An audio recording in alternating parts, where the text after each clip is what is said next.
স্মরণ করি এবং আজ এবারের মহাবিজয়ের দিনে সমগ্র জাতির পক্ষ থেকে তাদের প্রতি সশ্রদ্ধ সালাম জানাই।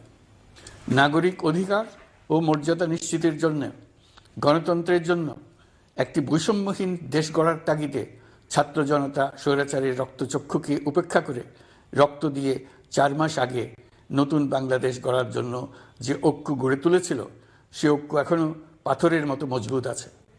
মাত্র কয়েকদিন আগে জাতি আবার গর্জে উঠে সমগ্র পৃথিবীকে সে কথা জানিয়ে দিয়েছে। যখন পরাজিত শক্তি নড়ে চড়ে ওঠার চেষ্টা করছিল, সকল রাজনৈতিক দলের এবং সকল ধর্মের শীর্ষ ব্যক্তিদের এবং ছাত্রদের সমাবেশের মাধ্যমে এক কণ্ঠে সজোরে ঘোষণা দিয়েছিল, আমরা যে নিরেট ঐক্যের মাধ্যমে অভ্যুত্থান করেছি সে ঐক্য আরও জোরদার হয়েছে। 4 মাসের ব্যবধানে আমাদের ঐক্য কোথাও শিথিল হয়নি। নতুন বাংলাদেশ গড়ার সংকল্পে আমরা অটুট আছি। বহির্বিশ্বে চাতুর্যপূর্ণ প্রচারণা দিয়ে যারা আমাদের মধ্যে দূরত্ব সৃষ্টির চেষ্টা করছে, তারা দূরত্ব সৃষ্টি তো করতে পারেইনি, বরং সারা জাতিকে সগৌরবে উচ্চকণ্ঠে তার ঐক্যকে পৃথিবীর সামনে তুলে ধরতে উজ্জীবিত করেছে। পরাজিত শক্তি তাদের পরাজয় কিছুতেই মেনে নিতে পারছে না। তারা প্রতিদিন দেশের ভেতরে এবং বাইরে থেকে জনতার অভ্যুত্থানকে ব্যর্থ করার জন্য বিপুল অর্থ ব্যয়ে নানা ভঙ্গিতে তাদের চেষ্টা চালিয়ে যাচ্ছে। পাচার করা হাজার হাজার কোটি টাকা তাদের আয়ত্তে রয়েছে। তাদের সুবিধাভোগীরা সর্বত্র ছড়িয়ে আছে। আমাদের ঐক্য অটুট থাকলে তারা আমাদেরকে আমাদের লক্ষ্য অর্জন থেকে ব্যর্থ করতে পারবে না। সজাগ থাকুন, নিজের লক্ষ্যকে জাতির লক্ষ্যের সঙ্গে একীভূত করুন। পৃথিবীর কোনো শক্তিই আমাদেরকে আমাদের লক্ষ্য অর্জন থেকে বিচ্যুত করতে পারবে না। আমি দেশের মহান বিজয় দিবস উপলক্ষে জাতির উদ্দেশ্যে ডক্টর মোহাম্মদ ইউনূস অনেক সুন্দর একটি বক্তব্য রেখেছেন। পুরো বক্তব্যটি আমরা শুনব মনোযোগ দিয়ে, এবং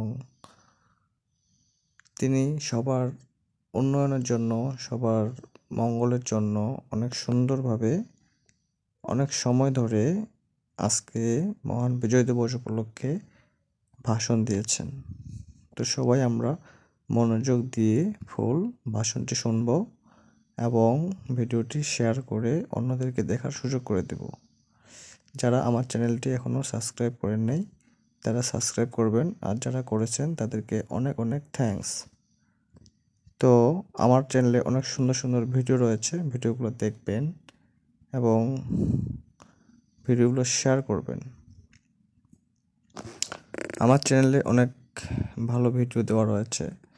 আজকে যেমন আমাদের প্রধান উপদেষ্টা ডক্টর মোহাম্মদ ইউনূস এত সুন্দর করে ভাষণ দিচ্ছেন, সেই ভিডিওটি আপনাদের কাছে আমি প্রকাশ করলাম। আপনারা ভিডিওটি পুরোটা দেখবেন মনোযোগ দিয়ে এবং শেয়ার করবেন।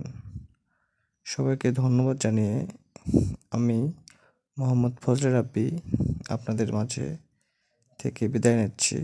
সবাই ভালো থাকবেন, সুস্থ থাকবেন এবং আমার চ্যানেলের ভিডিওগুলো নিয়মিত দেখবেন। নেক্সট ভিডিওতে আবার দেখা হবে।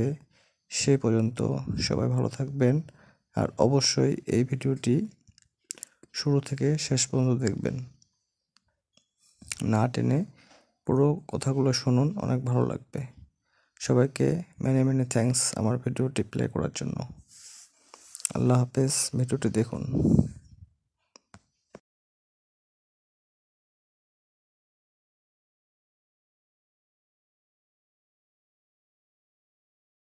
তাদেরকে ঢাকা বা অন্য কোনো প্রতিবেশী দেশে ভিসা অফিস নিয়ে আসার জন্য আমি অনুরোধ করেছি। আমি বলেছি, ইউরোপীয় দেশগুলোর বিশ্ববিদ্যালয়ে ভর্তির জন্য অনেক বাংলাদেশি শিক্ষার্থীর ভিসা পেতে সমস্যা হয়। তারা যদি ভিসা সেন্টার ঢাকায় নিয়ে আসেন, তাহলে আমাদের ছেলে মেয়েদের ভোগান্তি কমে যাবে। এছাড়া অর্থনৈতিক ও সামাজিক ক্ষেত্রে তাদের সহযোগিতার মাত্রা বাড়ানোর বিষয়ে আমি আলাপ করেছি। বিশ্বব্যাংক সহ অন্যান্য সকল দাতা প্রতিষ্ঠানসমূহের কাছে আমাদের অর্থনৈতিক ভবিষ্যৎ সম্বন্ধে আস্থা প্রতিষ্ঠিত করতে অন্তর্বর্তীকালীন সরকার সক্ষম হয়েছে। তারা নতুন উদ্যোগে এবং নতুন উৎসাহে আমাদের সঙ্গে নতুন আর্থিক সম্পর্ক গড়ে তুলতে এগিয়ে এসছে। অর্থনীতির সাফল্যের ব্যাপারে দেশে এবং বিদেশে আস্থার সৃষ্টি হয়েছে। অন্তর্বর্তী সরকার যখন দায়িত্ব গ্রহণ করে, অর্থনীতি তখন ভেঙে পড়ার অবস্থায়। গত 4 মাসে এই অবস্থার বিরাট পরিবর্তন হয়েছে। ব্যাংকিং ব্যবস্থায় আস্থা এবং নিয়ম শৃঙ্খলা ফিরে আসছে। কোনো ব্যাংক বন্ধ করে দিতে হয়নি। ব্যাংক যত দুর্বলই হোক তাকে টিকিয়ে রাখার ব্যবস্থা করা হয়েছে। প্রথম দিকে আমানতকারীর টাকা উত্তোলনের ব্যাপারে বিধিনিষেধ আরোপ করা হয়েছিল, এখন সেটা তুলে দেওয়া হয়েছে। বাংলাদেশ ব্যাংক সকল ব্যাংককে আমানত ফেরত দেওয়ার জন্য নতুন টাকার সরবরাহ দিতে প্রস্তুত হয়েছে। আশা করি এতে ব্যাংকিং ব্যবস্থায় সকলের আস্থা ফিরে আসবে। প্রিয় দেশবাসী, আমাদের সরকারের শুরুতেই একটি কমিটি নিয়োগ করেছিলাম, শ্বেতপত্র প্রণয়ন কমিটি। এই কমিটির কাজ ছিল অভ্যুত্থানের পর অর্থনীতি কোন পরিস্থিতিতে যাত্রা শুরু করলো তার একটা দলিল রচনা করা। এতে কি পেলাম না তার একটা চিত্র তুলে ধরার দায়িত্ব দেওয়া হয়েছিল এই কমিটিকে। ডক্টর দেবপ্রিয়ের সভাপতিত্বে গঠিত 12 সদস্যের শ্বেতপত্র প্রণয়ন কমিটি নির্ধারিত সময়ে এই কঠিন কাজ সম্পন্ন করে আমাদের কাছে 400 পৃষ্ঠার একটা বিস্তারিত রিপোর্ট পেশ করেছে। রিপোর্ট পড়ে দেশের মানুষ হতভম্ব হয়ে গেছে। দেশে বিদেশে অনেক প্রতিষ্ঠান ও ব্যক্তি গভীর আগ্রহ নিয়ে এই রিপোর্টটি সংগ্রহ করছে। দেশের মধ্যে পত্রপত্রিকা, সেমিনার, আলোচনা সভা, টেলিভিশনে এই নিয়ে প্রচুর আলোচনা হচ্ছে। ফ্যাসিবাদী সরকার দেশের অর্থনীতিকে ভেঙে দিয়ে গেছে, এটা সবাই বুঝতে পারছিল, কিন্তু অর্থনীতিকে কি পরিমাণ ধ্বংসস্তূপে পরিণত করে দিয়ে গেছে তার পরিমাপ সম্বন্ধে কোনো ধারণা করতে পারছিল না। শ্বেতপত্র প্রণয়ন কমিটি হিসেব নিকেশ করে এর পরিমাণ বের করে দিয়েছে।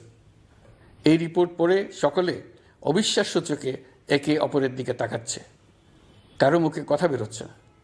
দিন দুপুরে সকলের সামনে থেকে হাজার হাজার কোটি টাকা ব্যাংক থেকে পাচার করে নিয়ে গেছে। কেউ বলার ছিল না, কেউ দেখার ছিল না। যারা নিয়ে গেছে তাদেরকে কেউ বাধা দেয়নি, বরং সর্বস্তরে সবাই আগ্রহ সহকারে তাদের সঙ্গে সহযোগিতা করেছে, কারণ তারা সব আপন লোক। বিশাল বিশাল প্রকল্প নেওয়া হয়েছে ঋণের টাকায়। এসব প্রকল্পের মোড়কে বিশাল বিশাল অর্থ লুটপাট করেছে। প্রকৃত ব্যয়ের চাইতে কত বেশি ব্যয় ধরে কাদের হাতে টাকাটা পাচার করে দেওয়া হয়েছে তাও এই প্রতিবেদনে তুলে ধরা হয়েছে। শ্বেতপত্র প্রণয়ন কমিটি তাদের প্রতিবেদনে তুলে ধরেছে যে বার্ষিক উন্নয়ন ব্যয়ের প্রায় অর্ধেক টাকায় লুটপাট হয়েছে। দেশে এমন ধরনের পোষ্যতোষী পুঁজিবাদ তৈরি করা হয়েছিল যার সুবিধাভোগী ছিল স্বৈরাচার ও তার সহযোগীরা। প্রতিবেদনে উল্লেখ করা হয়েছে যে নির্দিষ্ট কিছু গোষ্ঠীকে সুবিধা দিতে যে পরিমাণ কর ছাড় দেওয়া হয়েছে সেটা অর্ধেকে নামিয়ে আনা গেলে দেশের শিক্ষা বাজেট দ্বিগুণ, স্বাস্থ্য বাজেট 3 গুণ করা সম্ভব ছিল। পাচার করা এই টাকা আপনাদেরই টাকা। তারা প্রকাশ্যে আপনাদের কষ্টার্জিত টাকা লুট করে বিদেশে ভোগবিলাসে ব্যয় করছে। সম্প্রতি গার্ডিয়ান পত্রিকাতেও পাচার করা টাকায় গড়ে তোলা সম্পদের পাহাড় নিয়ে একটা সচিত্র প্রতিবেদন প্রকাশিত হয়েছে। পাচার করা এই সীমাহীন অর্থ এখন আবার দেশে গোলযোগ সৃষ্টি করে তারা এদেশে ফিরে আসার সুযোগ সৃষ্টির কাজে ব্যয় করছে। আপনারা দেখতেই পাচ্ছেন এই টাকা কিভাবে দেশের সংহতির বিরুদ্ধে সকল প্রকার অপপ্রচারের কাজে লাগানো হচ্ছে। প্রতি বছর অর্থনৈতিক প্রবৃদ্ধির যে হার দেখানো হয়েছে সেটাও মন গড়া। দেশকে এবং পৃথিবীকে বলা হচ্ছিল কি সুন্দর দেশ বাংলাদেশ, লাফিয়ে লাফিয়ে তার উন্নয়নে গিয়ে চলছে। এখন বাংলাদেশ ব্যাংকের বড় কাজ হলো পাচার করা টাকা দেশে ফিরিয়ে আনা। তারা তাদের সর্বোচ্চ ক্ষমতা দিয়ে সেটা চেষ্টা করছে। কাজটা কঠিন, কারণ এই বিষয়ক আইন কঠিন। আমরা বাংলাদেশ ব্যাংকের সাহস ও সমর্থন দিয়ে যাচ্ছি। বারবার বলছি, অন্তর্বর্তী সরকারের আমলে আংশিক টাকা হলেও যেন ফেরত আনা যায়। প্রিয় দেশবাসী, অন্তর্বর্তীকালীন সরকার দায়িত্ব নেওয়ার পর বিভিন্ন খাতে সংস্কারের লক্ষ্যে গুম কমিশন সহ 15টি কমিশন গঠন করেছে। এইসব কমিশন পূর্ণ উদ্যমে তাদের কাজ করে যাচ্ছে। গুম কমিশন গত পরশু তাদের প্রতিবেদনের প্রথম খণ্ড আনুষ্ঠানিকভাবে পেশ করে গেছেন। গুমের শিকার বহু পরিবারের নিরাপত্তার স্বার্থে এটা এখন প্রকাশ করা যাচ্ছে না। এই প্রতিবেদন পড়ার আগেই আপনাদেরকে সাবধান করে রাখি, এটা একটা লোমহর্ষক প্রতিবেদন। মানুষ মানুষের প্রতি কি পরিমাণ নৃশংস হতে পারে এতে আছে তার বিবরণ। অবিশ্বাস্য বর্ণনা। সরকারের আক্রোশের শিকার হয়ে